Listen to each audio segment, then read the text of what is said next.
Hey everybody. I'm starting a series where I'm talking about everything I've learned in therapy boiled way down. And this one is about alligators, which is especially poignant now that I live in Florida and there's a pond right out there that I am not sure has at least one in it. Okay, so I want to talk to you about brains. Dan Siegel uses a fist model, so that's what we're going to use. This is your brain stem. There's no thinking going on, right? You could be brain dead and your brain stem would still be active. Sitting directly on top of that, back here, right on top of your brain stem, is your limbic brain. Some people call it your downstairs brain. I call it your alligator brain. And the reason I call it that is because that is exactly how evolved it is. There's an organ in here that has one job, and that is keep you alive. It's called your amygdala. When you put your hand on a hot stove, what happens? You jerk it back, right? You don't stop and think, was that 212 degrees? Right? No. That's your amygdala. Said, full stop, pull your hand back. Now, suppose you were chewing gum and talking on the phone, and you put your hand on the hot stove. You're still going to jerk it back, first and foremost. You could be singing the ABCs backwards on roller skates and put your hand on the hot stove, and you will still jerk your hand back. Your amygdala has the master switch for your entire brain. It does a really good job. So what happens is fight, flight, and freeze all live in here. If you've seen the movie Inside Out, and you remember Anger, the one with the flames shooting out of his head, played by Louis Black, lives right there. Now, sitting on top of that, kind of like a lid, is your upstairs brain, your thinking brain. Some people call this your feeling brain, and this is your thinking brain.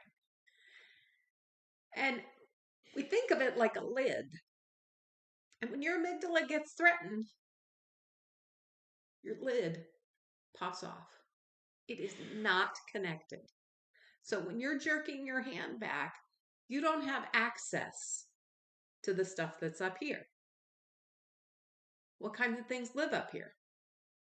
Language, empathy, compassion, the ability to anticipate consequences or delay gratification.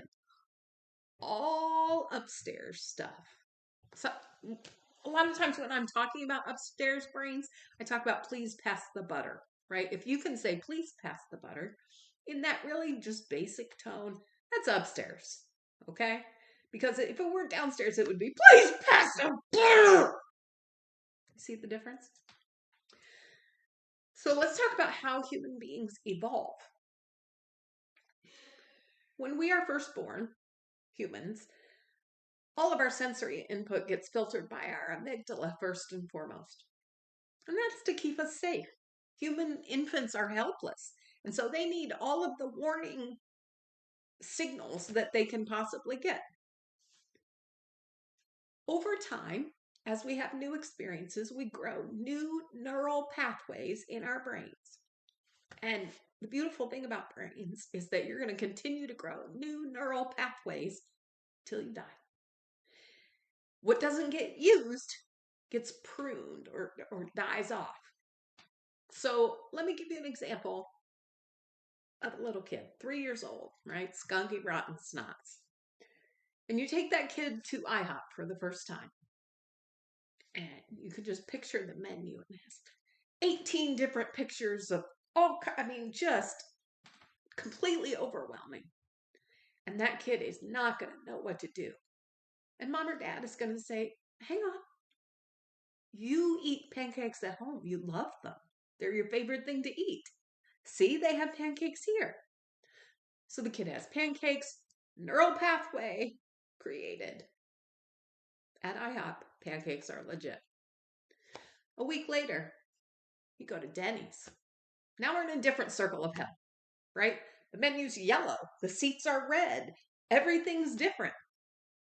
Mom or dad says, hang on, you had pancakes at IHOP and you loved them. And you love pancakes at home. Why don't you try the pancakes? And so the kid will try the pancakes. Fast forward to week 3.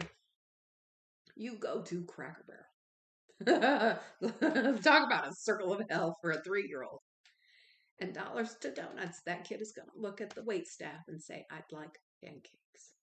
And the reason is because they have grown a neural pathway upstairs that says, I don't care what my amygdala says, I want pancakes. I want pancakes more than I am scared of whatever is going on around me. So,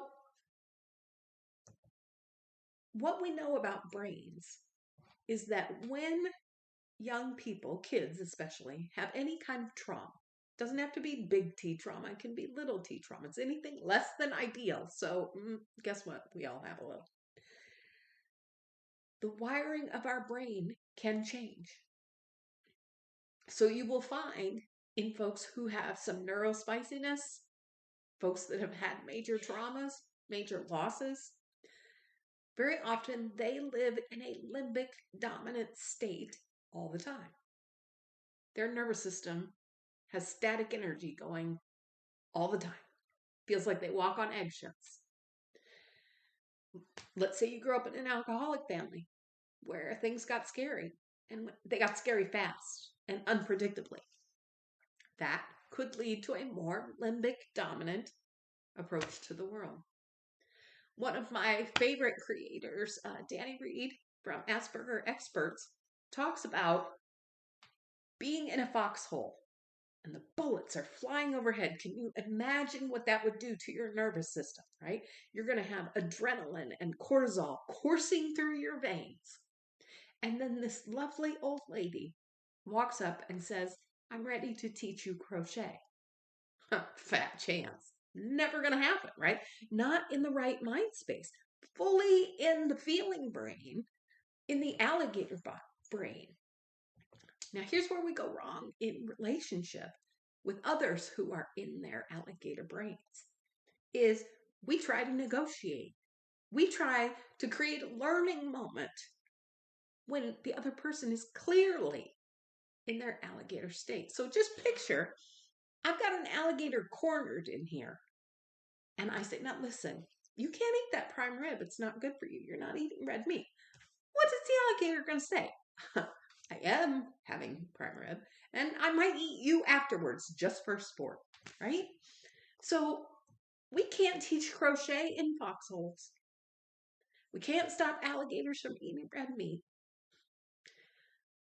So the skill here is in learning how to moderate your own emotions, how to regulate your own emotions. And what that means is when your amygdala flips out, it is going to tell your glands to emit adrenaline and cortisol into your bloodstream. That's why you hear about people lifting cars off babies, right? It's that adrenaline. That happens in a nanosecond. You aren't even aware at the time that you touch the hot stove. When you cognitively become aware that you've touched it, your body has already responded. Digestion stops. Your body will bring all of the blood to the core so that if you are fighting with the imaginary lion, that if you get wounded in an extremity, it's less likely you will bleed to death. Sorry. So our brains are miraculous places. But when we have folks who get flooded during an argument or conflict, or when they get easily frightened, you aren't talking to please pass the butter. You're talking to their alligator. And so the best thing you can do with a cornered alligator is to give it space. Thank you for sitting with me through my explanation of the limbic brain. Stay tuned for more.